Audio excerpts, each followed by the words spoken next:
So I just greet everybody again. Good morning to our friends in the United States. Good day to our friends in the UK and Dubai.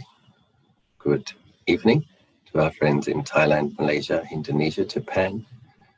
And good very late evening to our friends in Australia.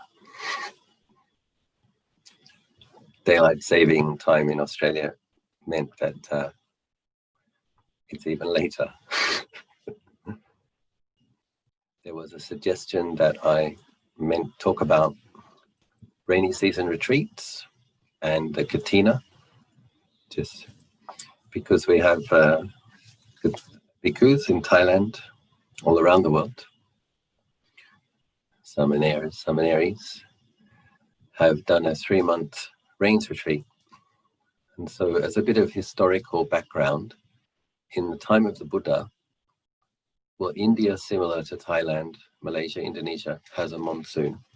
For people who haven't traveled in Asia, they might not be aware of what that means.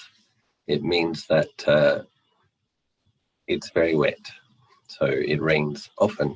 Sometimes you might get like a low pressure system and a storm system. I think one monk told me he counted that there were 14 days at Anandagiri where we didn't see any blue sky at all. And that's quite common, that you would just get these storm systems that rain and drizzle for weeks at a time, and then you might get 1 or 2 sunny days, and then you get another one, and that goes on for about 3 or 4 months. So what was happening in the time of the Buddha, the very first generations of monks didn't even sleep in kutis. They must have been extraordinarily tough, and I don't know how they kept their cloth dry or what they did, but they slept in the rocky overhangs and under trees and in fields. And then Anathapindika, King Bibisara, saw this in Rajgir, and he said, "Can I please build kutis, cabins, meditation huts?" Lord Buddha gave his permission. And what was that? So it was a wandering tradition, very close to nature. And the practitioners were very tough, resilient, and determined. Obviously, there were a lot of arahants in that very first generation. So when the numbers of the Sangha grew, the lay people started to complain that the monks were walking over fields with newly planted rice, and they were damaging the rice crop. And Lord Buddha considered this and decided that actually it's not really suitable for monks to be wandering around when the weather's like that, and that we should find a place to settle down and actually find a place where there is shelter. So he made it a requirement that the monks and nuns settle down from the full moon, usually in July, to the full moon in October. It's a lunar calendar, so sometimes the exact date that you enter the rainy season retreat changes. This year is quite early. Next year it will be later. And because of that settling down for a period of time, it became a time that was considered suitable for more intensive meditation practice. So as I was saying, in that first generation, I think everybody was meditating a lot all the time. So it was probably less of a time for intensive practice. But as the Sangha grew and the traditions developed, having a period of time where a community is going to be stable and where people are going to be in that place, it's usually more like 4 months, because then there's the Kathina Ceremony.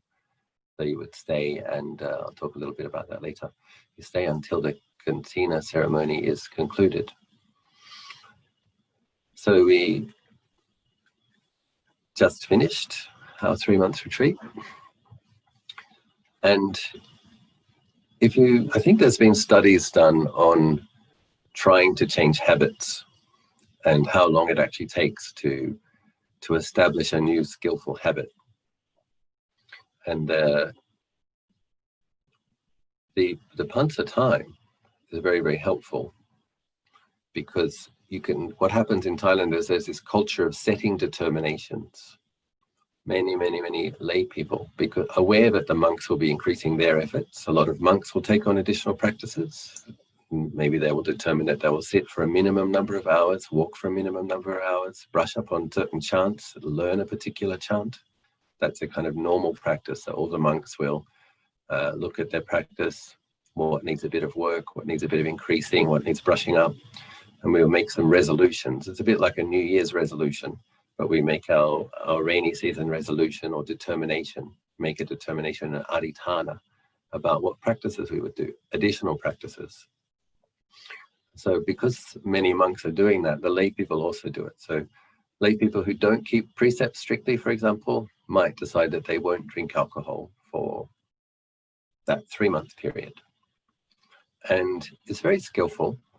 And those who already keep the 5 precepts strictly, it's like a kind of a sliding valve system. You want to go up and up and up, but you don't want to fall back again. So those people who meditate for half an hour and chant for 15 minutes, they might decide that they will chant for 45 minutes and sit for an hour.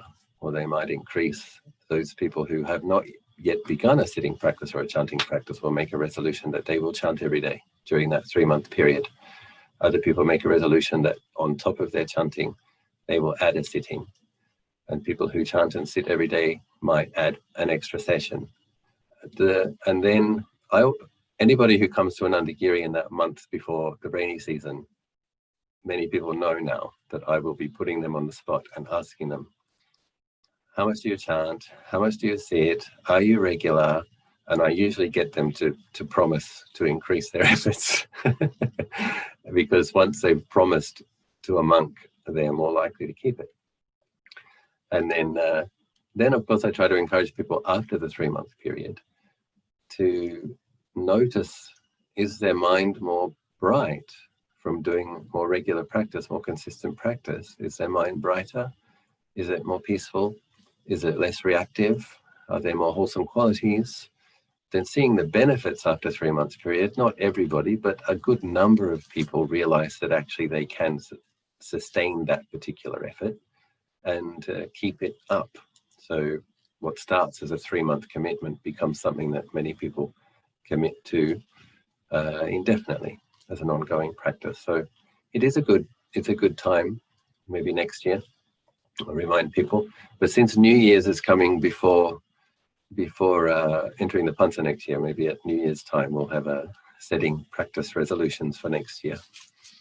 So then Lord Buddha's Kathina Ceremony is very interesting, what that requires of a community. The Buddha noticed, of course, that at the end of a very wet, damp period, the cloth of monks would kind of be oftentimes literally rotting. So, like I said, people who haven't lived in a monsoon country might not know just how damp it gets, but when it rains and rains and rains and rains, you literally can get mold growing on the curtains and on your robe and sometimes on your body. So, depending on how damp it is. And so some lay people wanted to offer some cloth, and Lord Buddha said yes.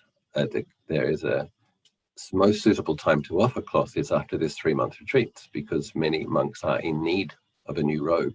So we have a 3-robe set, a lower robe, an upper robe, an outer robe. Oftentimes people use their upper and outer robe as blankets as well. So they get a lot of use. They're worn every day and sometimes 24 hours a day, except when bathing.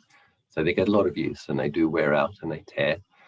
And so Lord Buddha said that he made this ceremony where lay people could offer cloth so that the community could sew robes. And but he made a stipulation that the robe had to be sewed. There had to be one person in the Sangha that was designated as the recipient of the cloth. And the community that spent that rainy season together had to sew a robe before dawn the next day. So that was by hand. So, and the design for sewing a monk's robe is a bit, it's not an easy thing. Oftentimes they were made out of many small pieces. So the Buddha Ananda asked the Buddha what would be a suitable pattern, and the Buddha said like a rice field pattern, like a Rajagir rice field pattern. So then you have these, a long square, a short square, a long square, and kind of like put against each other like that. You see the traditional design of a monk's robe. So it's quite a bit of sewing. Normally in Thailand these days, people will choose to do the lower robe because it's the smallest one. So, but the Buddha said you have to finish a robe on that day, and then it gets offered to the bhikkhu. What's very interesting in terms of what Lord Buddha has done here is he's allowed a period of time for more seclusion, more meditation, and perhaps not talking so much amongst one another. Some people might practice noble silence, some people might have solitary retreats. And then in requiring this, it requires a lot of cooperation and harmony. So it's like just checking that people can still cooperate with one another and are friendly with one another. And also it requires cooperation between the lay community and the monastic community. And it's a very beautiful tradition. Thai people take it very seriously, coming to the Kathina ceremony. So we have a lot of, on an ordinary day, we might have 5 or 10 people. On the weekend, 20 or 30 on ordinary days, quite a remote place we're in. And then on Kathina, we will have somewhere between 300 and 500 people. That's normal for us. And so what that is like a lot of people who consider this monastery to be a monastery that they respect and want to support, they want to visit one of their ajahns, they will make the point to come. And you can imagine that a monastery that usually has residents somewhere between 7 and 10 people, that we have to prepare to be able to receive up to 500 people, it does require preparation, cooperation, logistics management. So I have my whole team, the lady that I call to hire the tables and the tents and the portable toilet truck, another lady that I designate who is the coordinator of the various people come and cook food to give away. It's very beautiful in Thailand. The generosity is very beautiful. So there's people will come. I think we usually get about 10 different groups of people will choose to serve one thing. So you will get rice dishes, noodle dishes, and ice cream, sweet drinks, fresh espresso. It's pretty good actually. Anandagiri's Kathina is something that we can be proud of, I would say. And what's very interesting is we don't pay people to do that. That's people come forth as an expression of support for the Sangha and as an expression of harmony, coming together to cooperate. The people want to feed the monastery guests. And so they will make food for the monks. And we are expecting this year probably 35 monks. I would say a minimum of 30 up to 50. We're expecting somewhere between 300 and 500 lay people in just a few days. And so just this morning, monks are cleaning the storeroom together, and we found a place where the mice had made a little nest and chewed up some of the mats, and we had to clean up that mess. And you can imagine after all of three or 4 months of consistent rain, it's good to give everything a wipe. And there's a lot of bugs in Asia, so a lot of bug wings and things like that build up. So it's a time where the monastery goes into cleaning, cooperating, preparing mode, and but it's very beautiful how I'm always amazed by how quickly it's set up and also how quickly it's cleaned up. The day after, the day of the Kathina, suppose we had 500 people in the monastery in the morning. By mid-afternoon, everyone's gone, the tents are packed up, the rubbish has been taken away, and it's all like they all came and they all left. And this year we will have books to give away. I have 2 tons of Dharma books arriving tomorrow. So we usually give away t-shirts. It's a lovely kind of a sense of sharing mutual gifts. The lay people are offering cloths and other requisites. They make some financial donations. That's very helpful for the costs of the monastery in the coming year. And the monastery has maintenance. I have 2 gardeners, maintenance people. We have like 54 acres and quite a few buildings now. So you need people to help.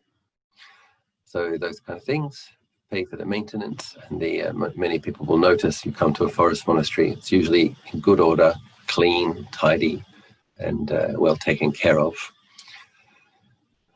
But this, the monks having to help to set up, working alongside the lay people rising to the occasion to feed everybody helping to clean, then the people coming and making the donations, the monks having to sew that robe and offer that ceremony. It's usually done, these days we have sewing machines. So some communities still sew by hand. I think Wat Nanachat, the monks like to do it by hand. It's a good skill to have, to know how to sew by hand. And so Wat Nanachat monks will do it.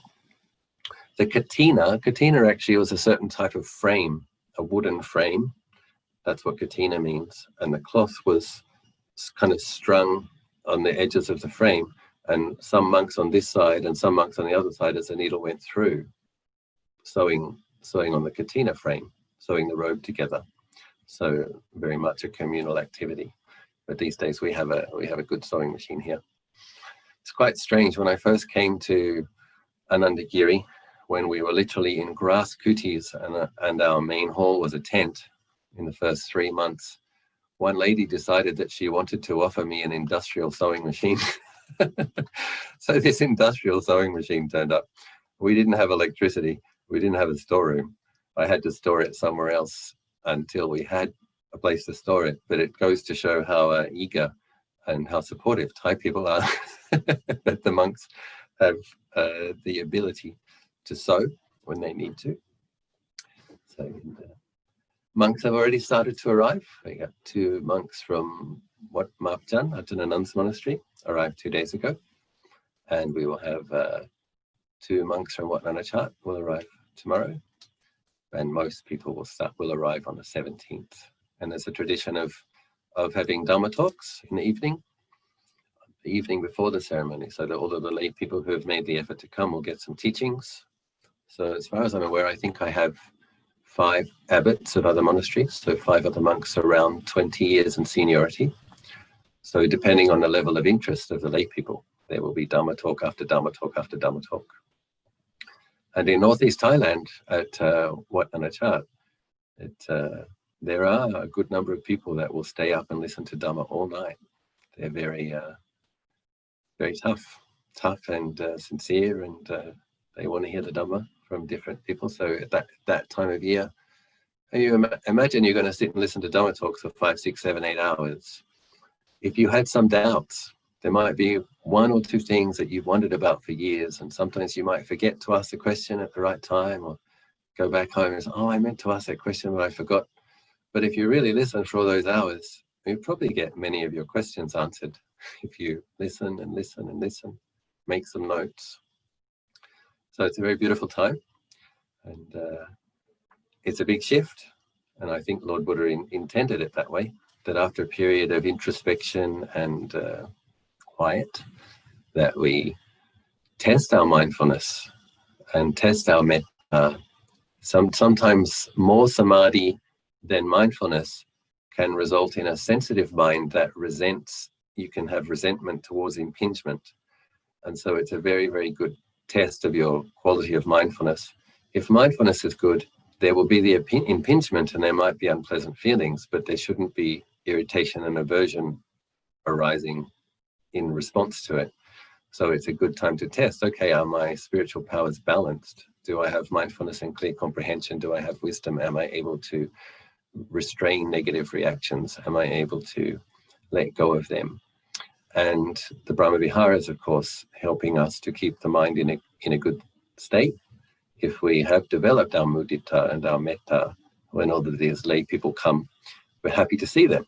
And when they're generous, we rejoice in their generosity. So the Lord Buddha, he did not allow us to live a life like a rishi living in a cave eating leaves. He required that the monks go an alms round. That meant that we had to be within walking distance of a village for alms. And I believe for good reason, that having contact with human beings helps us to develop mindfulness, concentration and wisdom in a balanced way. Some impingement, some interaction is a helpful thing. So I hope that's helpful to understand why we have a 3-month retreat, why we have a Kathina ceremony, how it works. And when people will be giving us physical requisites, some financial resources, we will give Dharma reflections. And also this year, very happy to be able to give Dharma books. And they can take something home and do some study.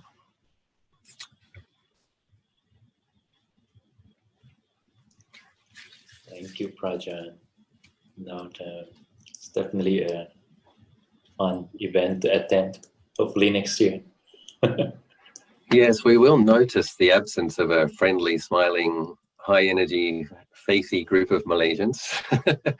You've been there every year for the last 8 years, and much loved by the villagers as well. I was very touched that you still went forth and many people made a donation, even though you're not coming. The Sangha was very touched by that. Thank you and Anumotana. You will be here in spirit, and you will be here by the power of Dana. Ajahn, since you are on this topic, let me jump to question. Let me jump to question number 5. A question that just came in. Will we be able to see the Kathina ceremony from Anandagiri live? No, you won't be able to.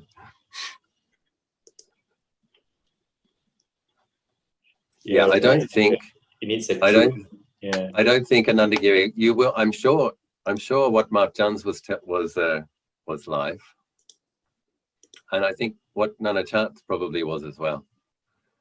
But Anandagiri, we're a small monastery, and I mean, I have had a no photographs policy for many years, and if you want to get a fierce reaction from the Ajahn, take a picture of me without asking permission. I don't like it. And the reason I don't like it is because people should come to the monastery to be truly present where they are and come a little bit inwards, not to be taking pictures of things they're seeing outside of themselves. So I don't really like too much media. And I want people who've come to really be here and be on top of the mountain, under the sky, and be peaceful. So that when they go home and recollect that, they were mindful enough that when they go home, they can recollect it, rather than watch the video of it. Sometimes people watch the video later. It's more like they're more there when they're watching the video when they were actually there. So, yeah. But I do, if my permanent residency application is passed, I'll be making the application on the 21st of this month. That's just, wow, that's a week away. Then we will be making an Abbott's Kuti, where I will be mindful of the fact that live streaming Dhamma talks and chanting will be a part of my life. So I'm going to make a nice reception room with a Buddha statue behind me and give it that Anandagiri vibe, terracotta bricks, teak carvings, trees, and Buddha statues. Good idea, Joyce? Good idea, JC? Absolutely, John. You have a feeling like you can see me at Anandagiri and virtually visit. So, I think the Malaysians will be very happy to hear that, Ajahn. yeah. Since they can't come, they can't join in this year. Which I think in the future, it might be possible to do an occasional weekend retreat, something like that. But we could have morning chanting and morning meditation for people who want to join. But we'll see how it goes. And but I do like the monastery to look traditional, and I like it to feel peaceful. Many people notice that when they come to Anandagiri, they get out of their car, they feel peaceful. It's something that they can feel instantly. And that's because everybody in the monastery meditates a lot and keeps their precepts. So it really does change things if a lot of people are walking around taking pictures all the time. It no longer feels like, it won't have that same effect on the mind. So I'm going to be quite strict about trying to maintain that sense of simplicity, closeness to nature, and being where you are when you're there. So, but we'll let the other big monasteries with very large followings, if they want to do that, I can rejoice. Sadhu. No worries, Ajahn. I'm sure we will check out some photographs when they're ready. Yeah, we usually have like the official photographer. Yeah. I'll go to question number 1. Dear Ajahn, how can we relate to the arisen painful feeling skillfully, especially after a prolonged trying of applying the remedy? Thank you. So I'm not sure how long this person is sitting, and I'm not sure what the remedy that they are applying is. So I'm not entirely sure. Sometimes it's nice to really be able to ask a few questions to the person asking the question to see exactly what they're asking. But I can talk in general. In general, I myself tend to sit for about 50 minutes, and then if I'm going to sit longer, I would change my posture. So normally there's some pain after 30 minutes, and practicing with that, this idea of sitting through pain, sitting with a lot of pain, this is, I would say, advanced practice. At the same time, avoiding pain, not wanting to practice with any pain is not good practice. So middle way, I would hope that most people, obviously I could sit for an hour without moving if I determined to do that. But I often sit with one leg on top of the other for 45 or 50 minutes. And then if I'm going to sit further, I will swing one leg around the side in that way that Thais, in the Thai tradition, we do. And or just swap the legs, put the other leg on top and stretch out the leg for a couple of seconds. So I do know a couple of senior monks who sat through pain as a practice and can no longer sit on the floor at all because the meniscus got damaged. And I know both Ajahn Jayasaro and Ajahn Siripanyo had to have knee surgery in recent years with a 6-month recovery period. So because we want to sit our whole life, I think it's good to work with pain to a degree, but not.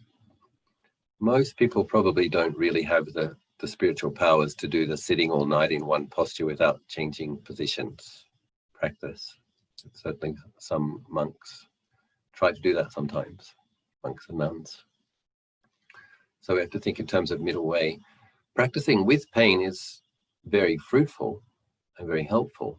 So we have to do it, because if mindfulness is really good, the mindfulness can separate from the pain so that there's this awareness of a painful feeling, but the part of the mind which is aware of it can be peaceful and rapturous, and it's not adding aversion or irritation to the pain itself. And practicing with some pain in your meditation every day is developing a stronger quality of mindfulness, less reactivity, more patience, and there's a lot of spillover effect. The fact that you can sit with some pain in your body means that when you go to the office or you go to work or you go to the shops and you might bump into what people might call an irritating person, or you might have an encounter with a difficult person, the fact that you have, what that will give rise to is an unpleasant sense impingement, seeing something disagreeable, hearing something disagreeable, feeling something disagreeable, that will give rise to a feeling of irritation in the heart area, in the mind. But a person who has practiced patience with painful feelings will be able to not react to other painful phenomena in all sorts of realms. So if somebody has a different political opinion, if somebody has a different interpretation of current affairs that you have, and in the past you might get angry, like, how can they be so stupid? Or this is obviously what is right, and that is obviously what is wrong, and all of that stuff that people can get into, being contentious, being attached to views, being angry when people don't share the same views as you. If you've cultivated mindfulness that can be mindful of a painful feeling without adding irritation and aversion, if you've practiced with that in your body, with painful feelings that arise in the body, then you have this muscle, you have this capacity to be present with painful feelings without adding irritation, aversion, and anger, and without reacting. So it's enormously helpful. It's a huge investment in not making bad karma, and being able to see all of these things arise and cease, and developing mindfulness around opinions as being opinions, views being views, interpretations being interpretations, because you have enough mindfulness to see these things without believing them completely and reacting. So there are benefits. So if some painful feelings arise, then, you know, be willing to sit with it for 15 or 20 minutes. And the way we do that, you feel like you can't stand it anymore, well, then you decide that you'll count 10 breaths, natural breaths, normal breaths, 1 in breath, 1 out breath, 1 in breath, up to 10. Oftentimes what happens is that feeling of I can't stand it anymore, I have to move, is gone after 10 breaths. And you can sit a bit longer. And then the painful feeling comes back, can't stand it, okay, count again, up to 10 breaths. And then sometimes the painful feeling goes away, or sometimes, even though there's pain, there isn't the feeling that you need to move. But if another way, spreading loving kindness to yourself as the body's, there's some pain in the body, and there's some sense of a being who's suffering, then you directly spread loving kindness in that heart area. May I be well, may I be happy, may I be well, may I be happy, so that the mind is lovingly supported through a painful experience. So that's a way of abiding with pain in a way which is sustainable, bearable, by being kind to that sense of a being who is suffering. So there are ways to practice with the pain, but then it might simply be a matter of, if you want to continue sitting a bit longer, it might be a matter of changing postures. Some people, if they're getting older, and if there's things like arthritis or degeneration in the spine, things like that, sometimes it is good to sit on the floor. I think it does give a more grounded, settled, and if you've done a lot of that in the past, it's just your mind, this whole thing with like the Pavlovian dog, it's like we learn through habit. And so if you've sat on the floor a lot, when you come and you sit on the floor, it's like the mind knows, oh, it's meditation time, and it can incline to peaceful states more quickly. And so sometimes you might need to start on the floor as long as you can, and then have a chair next to you that after the 20 or 25 minutes, however long you can stand, then you sit on the chair, and you choose a chair which is, you know, ergonomic, something that supports your posture in a way that it needs to be supported, but not something too comfortable. You want a little bit of discomfort to keep you awake. If a chair is too comfortable, and if the back is not straight, kind of too relaxed, you can slip into sleep or daydreaming or fantasies. If the back is upright, the mind tends to be a bit more upright.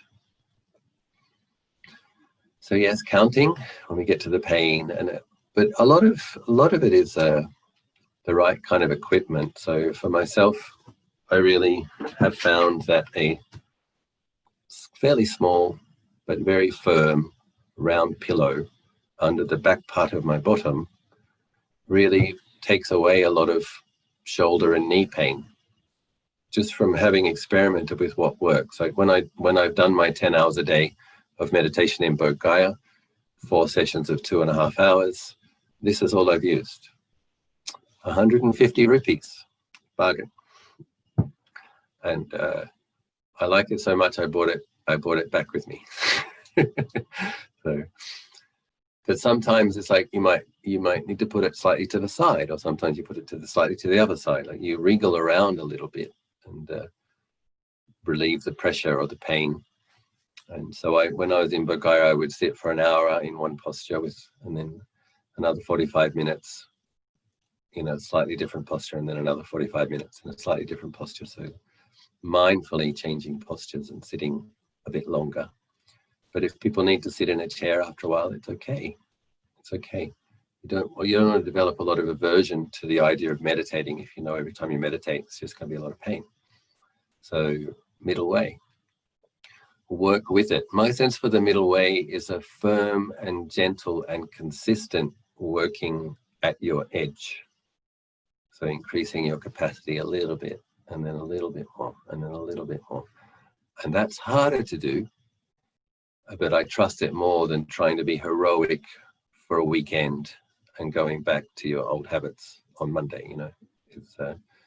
It's more sustainable, and it's more dependable, and it takes more commitment. You have to having a firm, gentle, consistent commitment to increasing your effort a little bit, consistency. That takes a lot of resolution and a lot of discipline, and it doesn't look necessarily very impressive. But after a period of months and years, you will develop a lot more. The important thing is, once you have reclaimed some territory from the kilesas and the hindrances, is that you try not to slip back. And the four great efforts: the effort to maintain, and then the effort to prevent unwholesome dharmas increasing, and then the effort to increase. Effort plays a very important role, but it's not necessarily Rambo-like, Arnie Schwarzenegger kind of effort. It's a more subtle, consistent, determined, quiet effort.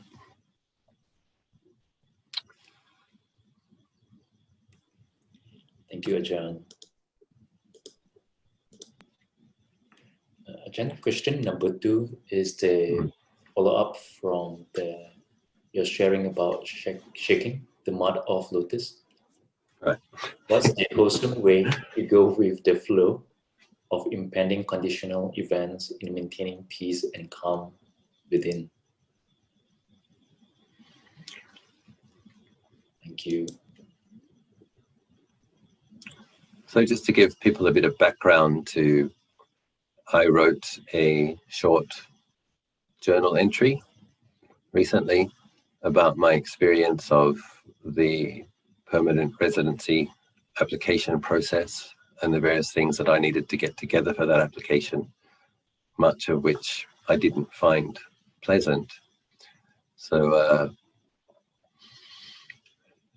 in life, when we find that we have to do a lot of an activity that we don't like, or we have to give a lot of attention to something we'd rather not give attention to, or you might be in a situation where you're forced to do something that you'd rather not do, then it's quite normal to feel irritation, aversion, and that over a period of time can become resentment, or it can become rage. It can become a sense of dejection. So because I'm a fairly well-practiced monk, I've been practicing for a couple of decades, I'm being forced to do like 2-3 hour sessions a day of giving a lot of attention to details. I'd really much rather be meditating.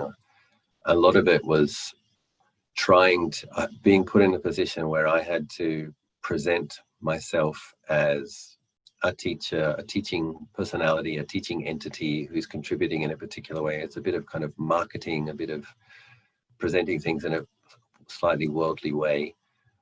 I understand the purpose, the committee of 30 civil servants who have to consider whether Ajahn Achalo Bhikkhu is a suitable person to be given residency in Thailand. They don't know me, so they do need to see something that says, yes, this monk is a good monk, this monk is teaching people. So we needed to produce a body of teaching material in Thai, a resume, a biography, various things. And I've tried very hard not to not to be motivated by trying to present a particular picture of looking impressive or to attract attention. The reason there's that I could be 24 years a monk in Thailand and have a quiet monastery and not be famous is a result of very particular policies and approaches that I have. I could have been quite a famous monk in Thailand probably 10 years ago, and I could have a very busy monastery. And so I prefer to live a quiet, simple life with a few like-minded people and be close to the villagers and not present myself as something of a famous teacher or a celebrity. So in having to spend 5 months producing a body of material and present myself in a particular way, because there is a certain amount of mindfulness, a certain amount of Brahma Viharas, I didn't have a rage response, or didn't throw any big tantrums. But I did notice this feeling of just dejection, like it's a depressing thing to have to do. And you have to measure, well, is it worth it? It's like I've spent 20 out of the past 24 years in Thailand. My visa is expiring. If I want residency, I'm being told by the immigration department that this is what I have to do. So, okay, I decided to do it. And I try to share a large part of my experience with people for a very good reason. I am someone who tries to be a teacher. And so what I'm trying to teach to people is sometimes you read the books of the great arahants who had difficulties, but went off to a cave and went off to a jungle and met some great masters, and they're kind of throwing off greed, hatred, and delusion, and the kilesas are like being exploded out of the chitta left, right, and center. And by the end of the biography, they're a great arahant. Or you might listen to the teachings of the Dalai Lama, and there's a lot of emphasis on happiness. But what you're seeing is people in the last few phases of a very long process. So the arahant, you're getting to witness his last life. And with the Dalai Lama, you're witnessing a high-level bodhisattva with literally millions of life of cultivation behind them. So what I like to teach by example is what's it like when you're committed to the process, deeply committed to the process, and somewhere in the middle of the process. What's that like? And I don't think it's a reasonable expectation of yourself or of myself to be happy all the time. And I think we need to, as Buddhist practitioners, developing mindfulness and wisdom and learning about the 8 worldly dhammas. There's praise and blame, the good reputation and ill repute. Then there's pleasure and pain.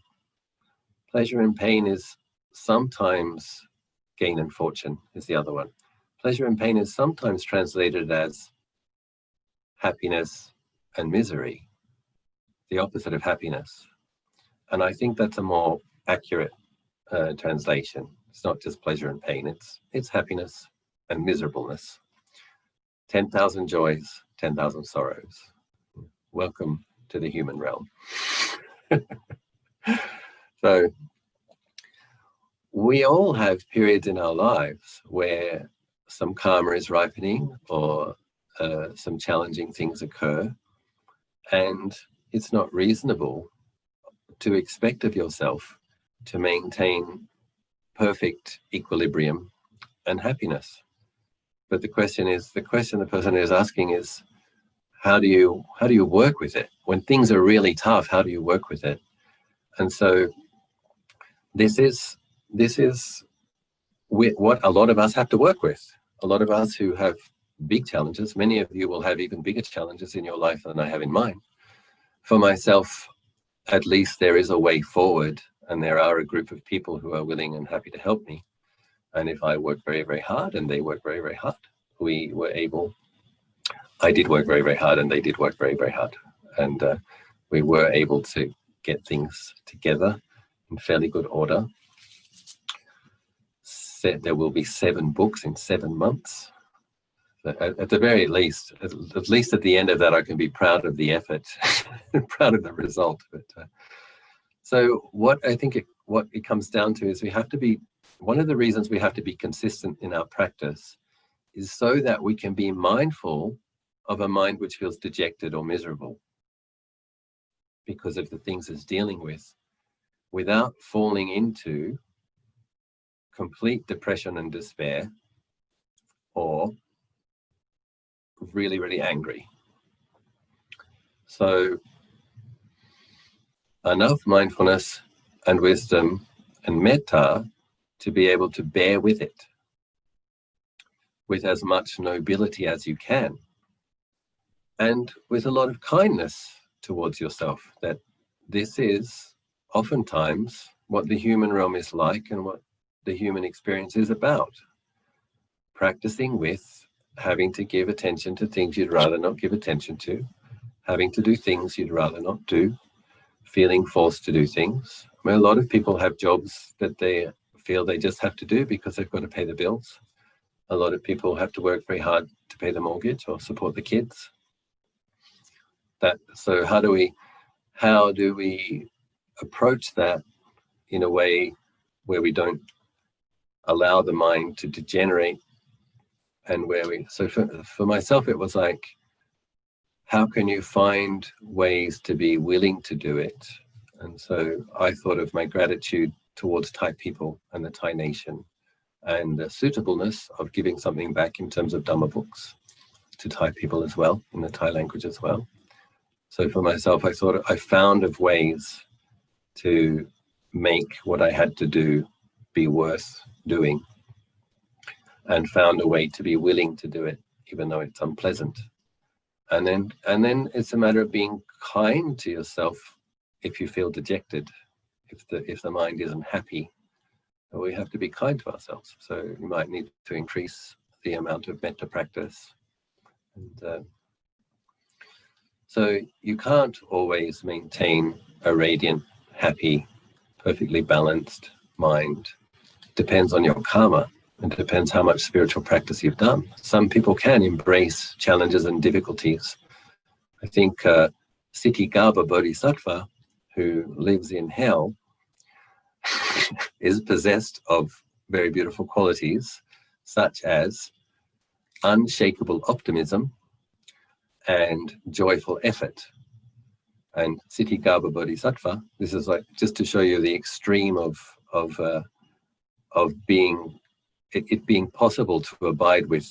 When you think of living in hell, you're going to be seeing the most ugly part of samsara, with the most tormented beings in the most pain.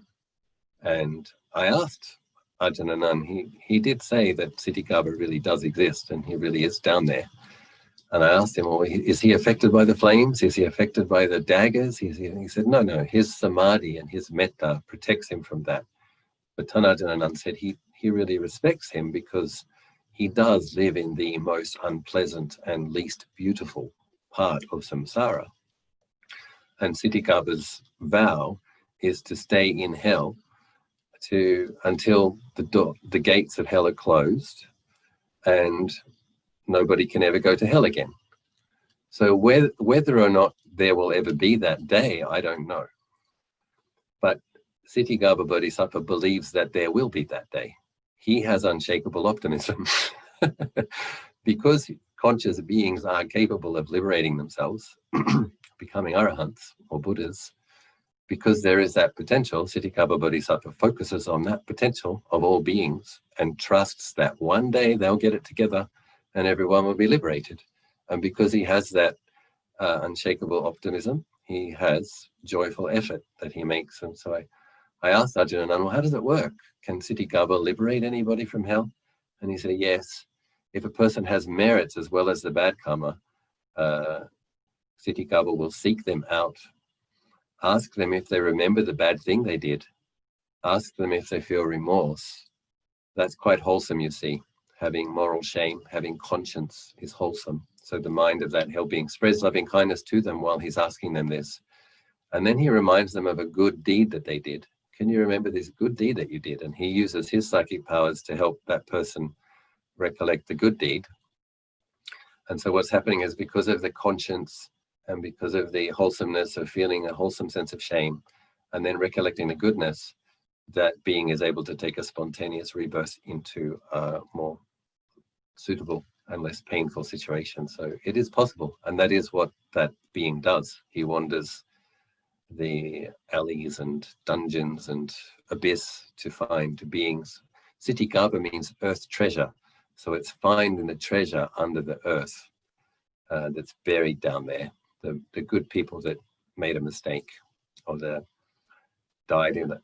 Otherwise good people who had a painful mind state when they died, went to a dark place. So he's an example of the fact, whether or not you have faith in celestial bodhisattvas or not, many of the Malaysians and Indonesians will have, but he's an example and like an archetype of the fact that it is possible to be joyful and optimistic, even in a very, very dismal situation. And but once again, you're talking about a being who's way down the track of their cultivation. And for most people, we have to encourage ourselves to try to be optimistic and remind ourselves to try to make a joyful effort. And a lot of what is helpful is a sense of perspective, because no matter how bad it is, this is samsara, a lot of people have it much worse. And that's not saying you should be grateful. It's not scolding. We don't scold ourselves if we're having a difficult period. But we are mindful of the fact that a lot of people really do have it much worse than us. And so that's a helpful perspective. It helps us to keep our self-pity at a sensible level, and remember that we still have a lot to be grateful for. And obviously, all sorts of practices. If one wakes up in the morning and does some chanting and does your meditation, then that's going to help you. Consistency of practice, I think, is the greatest gift that you can give yourself, because sometimes, I'm going to give a couple of examples of things in my life that I've seen now that I'm approaching 50. The nice thing about approaching 50 is that you have these decades to look back on, where you can see some things that you noticed and learnt in life. So when I first came to Anandagiri and I started the tree planting project, I was very enthusiastic. Let's plant trees. And so with the soldiers, we planted a whole bunch of trees. And on about 20 acres, the first couple of properties in the first year. And I soon found out that planting the trees was the easy part. The problem is the trees are 50 centimeters. The grass in Thailand grows to 2 or 3 meters. I'm not exaggerating. And it grows very fast. So I suddenly found myself in a situation, and if the grass grows over the tree doesn't get the sunlight, the tree dies. So basically you have to get the grass cut. And I had to get the grass cut 5 times a year. And getting 20 acres cut 5 times a year costs a lot of money. I need a team of 5 or 6 or 7 grass cutters to work for 3 or 4 days. And so this tree project became quite a burden. Not many people knew what we were doing. And Thai people don't like to make donations to cut grass. Many people who come to Anandagiri will see that for a monastery with 5 monks, 6, 7 monks, a couple of nuns, we have a lot of beautiful Buddha statues. Thai people love to sponsor Buddha statues. It's never difficult to find sponsorship for a Buddha statue.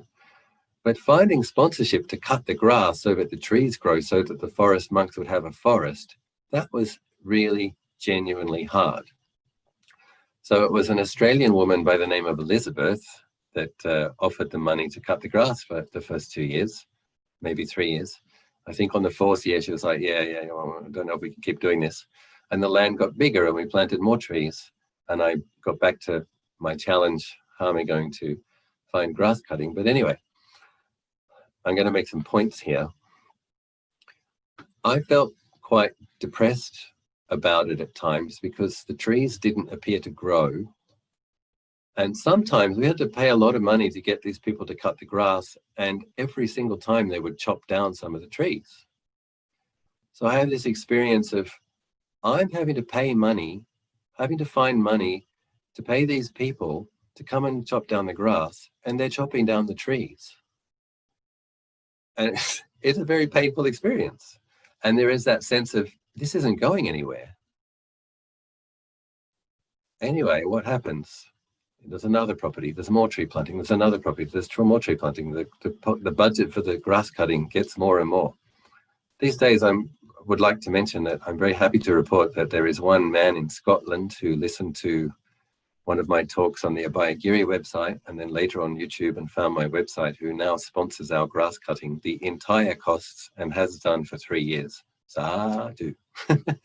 What's interesting though is it's a white guy from Scotland who's never even been here. He's the one that, he's the one that, it's not the Thai people. I guess they don't believe that cutting grass is good karma. But anyway, forest monks do need forests. And anyway, so after 5 years, after the roots of the trees have gone down and the thickness of the stems of the grass has got progressively thinner from cutting it 5 times a year, and as that grass has become like biodegradable material that enzymes come back into the soil from, and as the earthworms come back, now we're 10 years into it, and most of the trees are in the monastery are 6 or 7 meters tall, and they're growing at about 1.5 meters a year now. And this year was the first year that I started suggesting to my gardener that he could actually chop down a few trees because we're losing our view from the few places where we'd like to keep a view. So we did plant 25,000 trees, and I think this year we maybe chopped down about 10. My point is, sometimes in daily practice, it can feel like you're not getting anywhere. It can feel like the weeds are much bigger and stronger than the precious trees or the fragrant blossoming shrubs and precious hardwoods or beautiful canopies and everything that you have in a forest. But through consistent effort, even though it seemed like nothing's happening, even though it seemed like it's not worth it, even though it's a lot more effort than what it appears the result is, after 5 years, the trees started growing 1 or 2 feet a year. And I really started to say, oh, this forest is really going to become a forest. And after 10 years, we have a forest, and we're starting to chop down some trees. So this is the same with spiritual practice. And I can give another example. In making a YouTube channel, our neighbor Mike is happy to help. I thought, okay, it's a good forum to reach more people. And so he uploaded about, I went through and selected things. He made a nice YouTube channel, uploaded about 100 files. I think 6 months went by, and there was maybe 100 subscribers and a couple of thousand plays. And whatever, it's always nice to help people. I don't want to become a YouTube celebrity, but there was a little bit of a feeling of disappointment that to upload 100 files 6 months later, 2,000 plays. It's like, was it worth it? Was it worth that effort? And then now it's just 18 months later, because they're adding 1 or 2 subscribers a day. Now it's nearly 1,000 subscribers, nearly 40,000 plays. Now the thing is, if at 6 months I thought, you know what, this isn't worth it, it's not worth the effort compared to the result, then the results which are coming in it's an exponential thing. It's like once the efforts that you make gain a momentum, once you've made efforts consistently enough for long enough, the spiritual powers in your own practice get more powerful. What I was saying in the guided breath meditation about Ajahn Achalo being able to enter jhana on 1 in-breath, that's the final result of part of the final result of anapanasati, breath meditation, is that you become so adept. You don't need to patiently endure with painful thoughts and painful moods. You can go in a state of unshakable peace and radiance and stillness in one breath. That's the final result. But it's not how it looks in the beginning. And so in difficult periods, we have to keep up the effort anyway, understanding that it will get, if the mind is dejected, even though you do your meditation and you do your chanting and you reflect wisely and you know you shouldn't feel grumpy, and you know you shouldn't be reactive, you know all these things, and there is some dejection and some depression and some reactivity, you have to be patient and kind, and you keep sowing the causes, knowing that generally over a period of time it's going to get better. And when these results of all of your skillful efforts and practices really begin to gain momentum, it is probably going to be the case that things will develop faster and more wondrously and marvelously than you might have expected. But the thing that makes that possible is the consistency with the effort. And so this is where Luang Por Chah, the quote of Luang Por Chah that I often like to quote is, when you want to do it, you do it. When you don't want to do it, you do it. When you're peaceful, you do it. When you're not peaceful, you do it. When you're lazy, you do it. And when you're diligent, you do it. You just do your daily practice, because this is what's going to make it possible for the little saplings to grow bigger than the weeds, and for you to have a forest of mental cultivation, or whatever other analogies. Basically, small amounts of efforts, steadily increasing efforts, consistency in your efforts, that is what makes for extraordinary things in samsara. And in spiritual practice, that is what leads to heaven and beyond. Sometimes you're making a lot of good efforts and you're making a lot of good karma. You don't get the results of that good karma instantly. So some of the challenging things, conflicts, depression, dejection that you experience is the result of what you did in many lives before. Oftentimes you can't see what the cause is. And but what you're doing now, today, is bringing more causes in the future that you can't see yet, but that will be tremendously supportive and helpful to you. So please be consistent in your efforts. And for myself, when I got through those 5 months, and we actually have all these books printed, I have 2 tons of books arriving tomorrow, I feel pretty good about it, actually. I thought, okay, great. At least we have books. We have a lot of books. So, yeah. I hope some of that was helpful.